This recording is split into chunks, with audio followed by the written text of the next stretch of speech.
major questions that have not been answered in the past 3 films. One big one being, Since who 3, exactly 2, and is 1. Evie's dad? You would think that there'd be some more backstory on one of the most important characters. Well, we dug a little deeper into the films and inner workings of the fandom and may have found the answers you're looking for. Evie, Evil Queen's daughter. Evie, beautiful, vain, at least in the first film, and daughter of Snow White's notorious villain, the Evil Queen. Because of her mother's former evil doings, she was born and raised on the Isle of the Lost alongside other villains and their children. But besides being vain, Evie wasn't much of a villain herself. We see that even more once she heads off to Auradon Prep alongside Mal, Carlos, and Jay.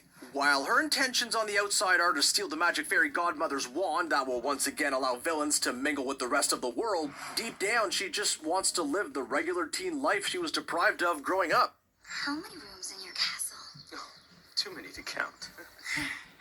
While growing up on the Isle, Evie was always a welcome distraction to the chaos. With her diplomacy and charming attitude, she basically brought light to every room. However, this is incredibly different from her mother and her morals. As we see in the first film, before her character development, Evie is completely brainwashed to believe that the most important thing in life is that she remains the fairest of them all. Prince with a big castle and a mother-in-law wing. Something her mother told would be vital in landing that perfect husband. Could her mother be projecting her past mistakes when it comes to her love life? The mistakes she might have made with Evie's father? The Evil Queen also made sure that Evie was well equipped in everything that would classify a woman as a stereotypical housewife. Eye roll. She mentions in the first film that, But I'm... Hey, do you want to save money when you shop online? You should click right here and download Honey. No. Don't click there. Click here. Click it here. Click it! Skip now and you won't learn how to download Honey and save money at thousands of... I'm really good at sewing. Evie admits that she isn't allowed to leave the house without her mother approving her appearance. Talk about being strict. When we follow Evie to Auradon, we also see that her biggest goal at the academy is to find a husband. Any chance he's in line for a throne? Anywhere in line? While it could be that it's the morals of her mother rubbing off on her, there's also a theory going around that Evie might be seeking that male partnership because of her lack of father figure. She even uses the magic mirror that her mother gave her to find the wand in order to impress Doug, the son of one of the 7 dwarves. Do you think that not growing up with a father had a big impact on Evie? Towards the end of the film, we do see Evie learn that there's more important qualities she has other than her beauty. I guess I am kind of talented. You are definitely gifted.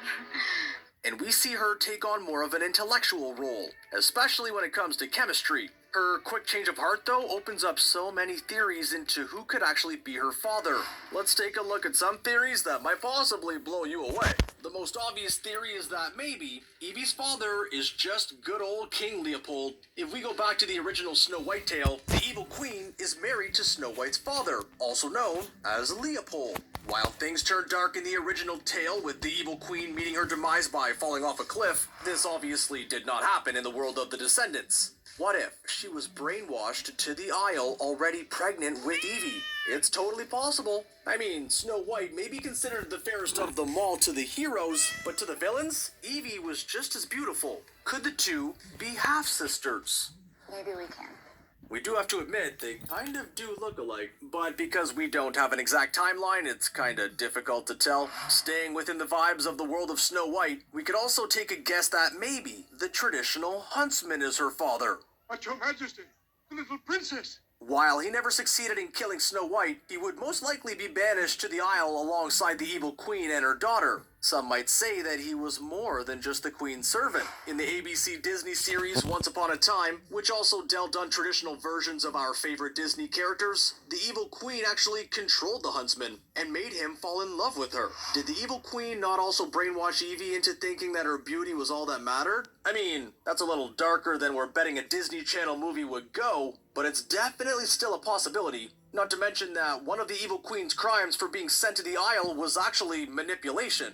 Going off taking some inspiration from the series Once Upon a Time, we can also theorize that maybe the Evil Queen was in love with someone before being forced to marry into royalty. My gift to you is this happy